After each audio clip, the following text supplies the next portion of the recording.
Japan is one of the most fascinating countries on Earth. It's the land of samurai, sushi, and Shinkansen bullet trains. For decades, people around the world have admired Japan, not only for its culture, but for its economic power. After World War II, Japan shocked the world.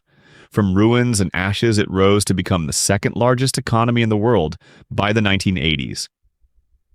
Cars, electronics, and technology stamped "Made in Japan" flooded global markets. Sony, Toyota, Honda, and Panasonic became household names. For a moment, many thought Japan would even overtake the United States. But then something strange happened. Japan slowed down. It didn't collapse, but it didn't grow the way people expected. Economists even gave it a name, the Lost Decades. And today, Japan faces new challenges: a shrinking population, rising debt, and competition from China and South Korea. So, what exactly went wrong with Japan's economy? Why did the miracle stall? And how is Japan still doing well despite so many problems? That's what we're going to uncover. Stay with me until the end, because this story is not just about Japan. It's about how even the strongest economies can stumble, and how resilience can still carry a nation forward. Chapter 1. Japan's Economic Miracle. After World War II, Japan was left in ruins. Its economy shrank by nearly half. Millions were unemployed, and food shortages forced people to survive on rationing. Yet, instead of surrendering to despair, Japan used this crisis as a turning point. One of the biggest catalysts was the U.S. occupation under General Douglas MacArthur. America introduced democratic reforms, rebuilt industries, and invested heavily to turn Japan into a stable ally against Soviet communism. The Korean War, 1950-1953, also gave Japan an unexpected boost as U.S. forces bought supplies, fueling factories and creating jobs almost overnight. But Japan's real strength came from within. The Japanese workforce became legendary for its discipline, loyalty, and relentless pursuit of improvement. A management philosophy called Kaizen, continuous improvement, turned factories into engines of efficiency. Workers were encouraged to make small, daily suggestions that added up to massive gains in productivity. The Kairetsu system, where banks, manufacturers, and trading companies cooperated closely, gave Japanese firms financial security and long-term vision. Instead of short-term profits, companies focused on market dominance and innovation. Quality control also became a Japanese trademark. American consultant W. Edwards Deming introduced statistical quality methods, and Japanese firms embraced them more seriously than the Americans themselves. This led to products that weren't just cheaper, but longer lasting, earning global trust. By the 1960s and 70s, Japan's exports exploded. Toyota, Honda, and Nissan cars filled American highways, while Sony, Panasonic, and Toshiba revolutionized electronics. Japan's GDP grew at rates of 10% per year, astonishing economists. By the 1980s, Japan wasn't just rich, it was feared. Investors snapped up U.S. landmarks, and headlines warned of a Japanese takeover. It seemed unstoppable, but as history shows, rapid growth often carries hidden dangers, and Japan's bubble was quietly building. Chapter 2. The Bubble Bursts. By the mid-1980s, Japan looked unstoppable. Its companies dominated global markets, its yen was strong, and investors saw it as the future of capitalism. But beneath the surface, danger was building. Cheap credit and loose government policies encouraged speculation. The Bank of Japan, hoping to stimulate growth, kept interest rates low. Easy money flooded into the stock market and real estate. Tokyo land prices skyrocketed to absurd levels. At one point, people joked, half seriously, that the grounds of the Imperial Palace were worth more than the entire state of California. Ordinary families got swept up in the mania. Banks offered generous loans, confident that property values would only climb higher. Companies borrowed recklessly, using inflated land prices as collateral. A culture of speculation replaced cautious business planning. The Japanese miracle had turned into a financial bubble. And then, as always, reality hit. In 1989, the Bank of Japan finally raised interest rates to cool things down. Instead of a soft landing, the bubble burst. The Nikkei stock index, which had nearly tripled in the 1980s, crashed. Real estate prices collapsed. Companies and banks suddenly faced debts they could never repay. The once booming economy slid into stagnation. This era became known as the Lost Decade. But in truth, it lasted much longer. Throughout the 1990s and 2000s, Japan wrestled with deflation, a silent enemy. Deflation sounds harmless, falling prices, but it creates a vicious cycle. If people expect things to be cheaper tomorrow, they don't spend today. Companies then cut wages, freeze hiring, or even lay off workers. Demand shrinks, growth slows, and debt becomes heavier because money owed doesn't shrink with prices.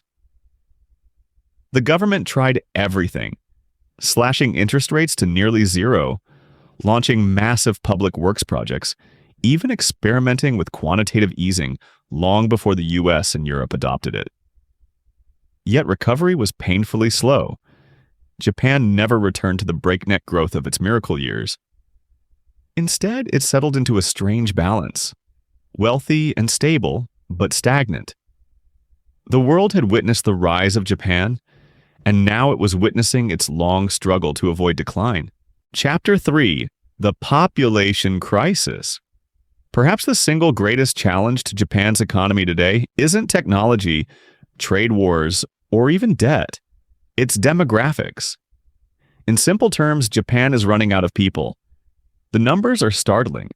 Japan's birth rate has fallen to around 1.3 children per woman, far below the replacement level of 2.1 needed to maintain a stable population.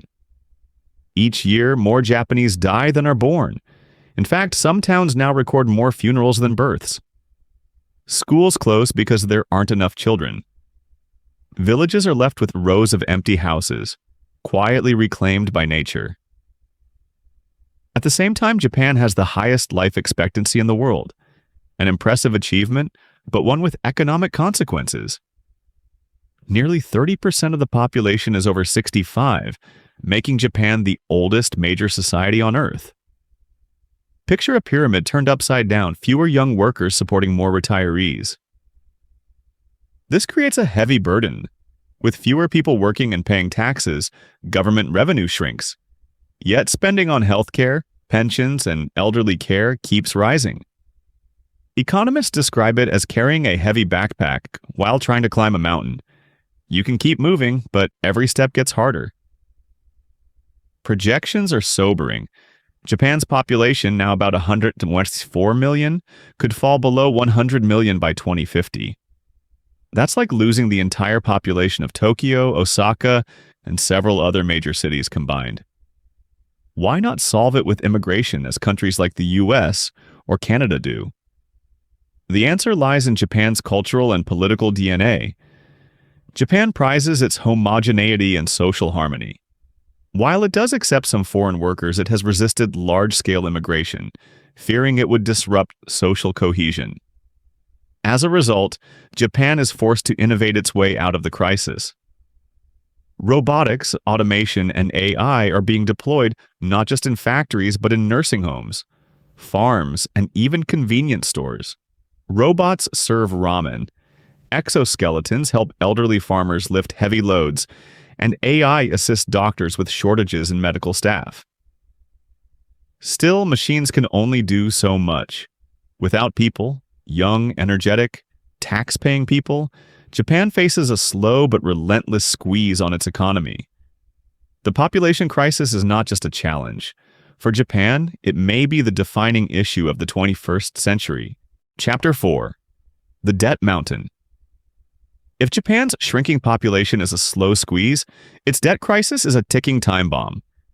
Today, Japan holds the dubious record of having the highest government debt in the developed world, over 250% of GDP.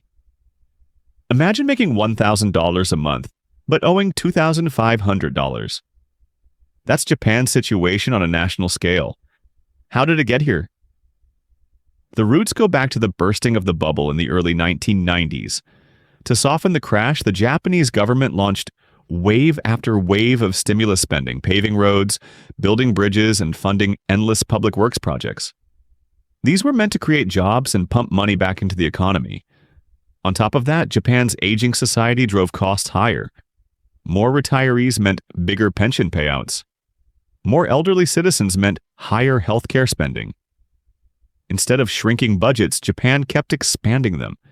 The result was decades of borrowing layered on top of borrowing. Normally, this kind of debt mountain would scare investors and trigger a financial crisis. But Japan's case is unusual. Nearly all of its debt is held domestically by Japanese banks, companies, and citizens. In other words, Japan owes money mostly to itself. That has prevented the kind of panic we've seen in other countries with high foreign debt. But make no mistake, this is not a free pass. The sheer size of Japan's debt leaves the government with little room to maneuver. Every new crisis, whether natural disasters, global recessions, or pandemics, adds more weight to the pile. For now, ultra-low interest rates allow Japan to manage the burden. But what if those rates rise? What if future generations refuse to keep buying government bonds? At some point, choices will have to be made. Cut spending, raise taxes, or accept inflation. Japan's debt hasn't sunk the nation yet, but like a mountain looming in the distance, it casts a long shadow over the future.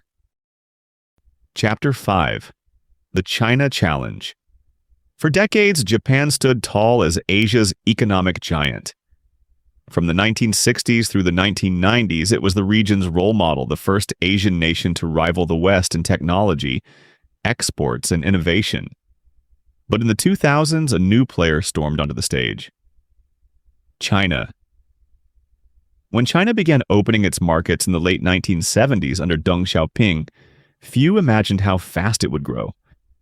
With a massive population, cheap labor, and aggressive reforms, China became the world's factory. By the 2000s, factories across China were churning out everything from clothing to electronics at unbeatable prices.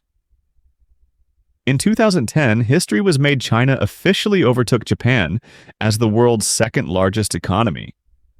This was a symbolic blow. For decades, Japan had held that position just behind the United States. Now it was pushed down the ladder by its neighbor. The competition didn't stop there. China began moving up the value chain, no longer just producing cheap goods, but also advancing in technology, AI, and green energy. Companies like Huawei, BYD, and Alibaba became global names. China's Belt and Road Initiative spread its influence worldwide, something Japan had never attempted at such scale. And it wasn't just China. South Korea emerged as another fierce rival. Brands like Samsung, Hyundai, and LG took markets that Japanese firms once dominated: electronics, smartphones, even cars. A generation earlier, Japanese TVs and gadgets were everywhere. Today, Korean products lead in many of those spaces. For Japan, this means constant pressure. In sectors it once ruled like semiconductors, robotics, and automobiles, it must fight harder to keep its edge. Toyota still leads in hybrid technology, and Japanese firms still excel in precision engineering. But the challenge is sharper than ever.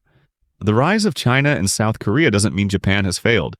Instead, it shows how quickly the global economic landscape can shift. Once the teacher, Japan now finds itself competing with its former students. Chapter 6. How Japan Still Succeeds. Now here's the twist in Japan's story.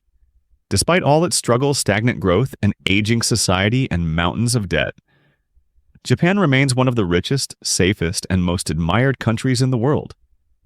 How is that possible? The answer lies in a mix of innovation, stability, and culture. First, Japan never stopped innovating. Even if its growth slowed, its companies stayed at the cutting edge. Toyota became the global leader in hybrid cars with the Prius and is now pushing hydrogen-powered vehicles. Sony continues to shape entertainment, gaming, and electronics. Japan is also a global powerhouse in robotics machines that assemble cars, assist in hospitals, and even care for the elderly. Less flashy but just as critical, Japan produces high-tech materials and precision parts that the world quietly relies on, from camera lenses to semiconductor components. Second, life inside Japan remains remarkably high quality. Cities are spotless, trains arrive within seconds of schedule, and the Shinkansen bullet train remains a marvel of efficiency. Healthcare is universal and affordable, and Japan consistently ranks among the safest countries on Earth. It's not uncommon for children to walk to school alone or for people to leave belongings unattended in public. This everyday sense of security is priceless. Third, Japan has mastered the art of resilience. Instead of chasing reckless growth, it has chosen stability. After surviving war, financial crashes, earthquakes, and tsunamis, Japan's people value security, discipline, and long-term thinking. They may not grow fast, but they endure, and endurance is its own kind of strength. Finally, Japan's power extends far beyond money. Its culture is everywhere. Anime and manga dominate global entertainment. Japanese cuisine, from sushi to ramen, is loved worldwide. Fashion, design, and even simple traditions like minimalism inspire millions abroad. This is called soft power, and Japan has more of it than most nations twice its size. So, while Japan may no longer look like the unstoppable giant it was in the 1980s, it has carved out something just as valuable: a steady, admired, and influential place in the modern world. Japan's success today isn't about explosive growth. It's about lasting quality, quiet resilience, and global respect. Chapter 7. Lessons from Japan. Japan's story is more than just history. It's a mirror for the rest of the world. In its rise, fall, and recovery, there are powerful lessons that every nation should pay attention to. Lesson 1. Even miracles can stall. Japan's economic miracle showed how a nation can rebuild from ashes to greatness. But it also showed the danger of unchecked optimism. In the 1980s, people believed land and stock prices would rise forever. They didn't. The bubble burst, and the consequences lasted decades. For countries today riding high on growth, Japan is a reminder: no boom is permanent. Lesson 2. Demographics matter. You can build factories, print money, and open markets, but if people stop having children, the economy will slow. Japan's shrinking population has become its greatest challenge, and other nations are following the same path. From South Korea to Italy, birth rates are falling. Japan is the warning sign of what happens when a country grows old before it finds a solution. Lesson 3. Debt can pile up quietly. Japan's government debt didn't explode overnight. It grew slowly, year after year, through stimulus packages, pensions, and healthcare spending. Today, it towers over the economy. Other nations like the US and many in Europe are also borrowing heavily. Japan shows that while debt can be managed for a long time, it eventually limits choices for the future. Lesson 4. Adaptation is survival. And yet, perhaps the most important lesson is resilience. Japan didn't collapse after its bubble burst. It adjusted. Growth slowed, but stability held. Technology advanced, society remained safe, and quality of life stayed high. That balance, choosing security over reckless risk, is a survival skill the world can learn from. In the end, Japan is both a warning and an inspiration. It warns us about bubbles, aging populations, and debt. But it also inspires us with discipline, innovation, and cultural influence. The lesson is clear. Strength isn't just about fast growth. True strength is about endurance, something Japan has mastered. Conclusion: the Japanese paradox. So what's the real truth about Japan's economy? It's a paradox, a story of struggle and success, weakness and strength, decline and endurance. On paper, Japan looks weighed down. Slow growth, a shrinking population, mountains of debt, and rivals like China and South Korea challenging its dominance. By the old measures of power, Japan should have faded long ago. And yet, it hasn't. Instead, it has redefined what success means. Japan may never return to the dizzying heights of the 1980s when its corporations seemed ready to buy the world. but maybe it doesn't need to. Economic miracles burn bright, but they rarely last forever. Stability, on the other hand, endures. Today, Japan remains one of the safest, most advanced, and most admired nations on Earth. Its cities are models of efficiency and order. Its people enjoy some of the longest lifespans in the world. Its technology quietly supports industries everywhere. And its culture, from sushi to anime, has captured the imagination of millions far beyond its shores. The Japanese economy is no longer about racing to the top of the charts. It's about balance. It's about quality over quantity. It's about resilience, the ability to bend without breaking, to slow down without collapsing. And that may be the greatest lesson of all. Growth is exciting, but endurance is powerful. Japan has shown the world that a nation can stumble yet still stand tall. That wealth is not just measured in speed, but in stability, security, and respect. That's the Japanese paradox. A country with deep problems, and yet a country still doing remarkably well.